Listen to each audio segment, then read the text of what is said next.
ఇప్పుడు no cost cough syrup తో 60 రూపాయల విలువ గల ఇన్హేలర్ పూర్తిగా ఉచితం. దెబ్బకి దగ్గు జలుబు మాయం. మండలిలో బొత్స సత్యనారాయణ మంత్రి లోకేష్ మధ్య మాటల యుద్ధం నడిచింది. లూలు కంపెనీకి చెందిన 5 మాల్స్ మూతపడ్డాయని అన్నారు. ఉర్సా కంపెనీకి ₹1 ఎకరా భూమి ఇవ్వడమేంటని ప్రశ్నించారు. అయితే ఉర్సా కంపెనీకి ₹1 భూములు ఇవ్వలేదని ఆధారాలు చూపిస్తే రాజీనామా చేస్తానంటూ ఛాలెంజ్ చేశారు లోకేష్. మేము పంపించారు అధ్యక్ష.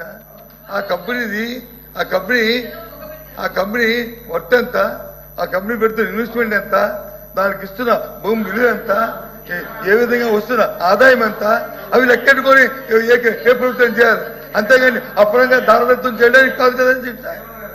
సుమారు 800 కోట్ల రూపాయల ఆస్తి వచ్చి 1000 కోట్ల రూపాయల తాలూకా పెట్టుబడితో ఇవాళ లొల్లి కంపెనీ ఇవాళ మలేషియాలో ఉన్న 5 మాల్స్ ఇవాళ క్లోజ్ చేసింది అధ్యక్ష. విజయవాడలో ఉన్న ఆర్టీసీ సైట్ని తీసుకెళ్లి లొల్లి కంపెనీకి ఇచ్చామంటే ఏంటి అధ్యక్ష? ఆప్షన్లు ఇవ్వచ్చు కదా, ఇవ్వండి. మేము ఎన్ఎల్బిట్ మాల్ పెట్టాము వైజాగ్లో, దానికి ఇంకా రేపు ప్రారంభం అవ్వద్ది. దానికి డైరెక్ట్గా వాళ్ళకి ఇచ్చామా? ఆప్షన్లు పెట్టండి. మీరు ఎందుకు ప్రాసెస్ ఎందుకు చేయట్లేదు? ఎందుకు డైరెక్ట్గా చేస్తున్నారు?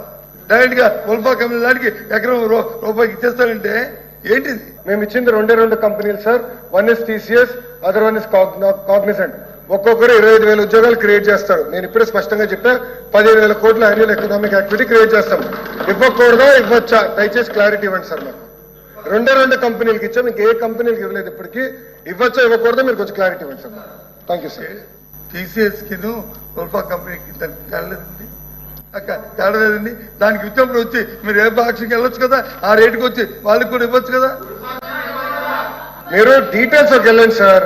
ఉర్సాకి రూపాయికి ఎవరిచ్చారు సార్? ఎవరిచ్చారు రూపాయికి? మీరే చెప్పారు. ఎవరు చెప్పారు? I'm challenging sir. I'm never sir. అది జగన్మోహన్ రెడ్డి గారు చెప్పింది మీరు ఇక్కడ చెప్తున్నారు సార్. I'm challenging. మీరు చెప్పండి, చూపించండి. ఉర్సాకి నేను ₹1 ఇచ్చాను, మీరు నిరూపించండి. I will resign now.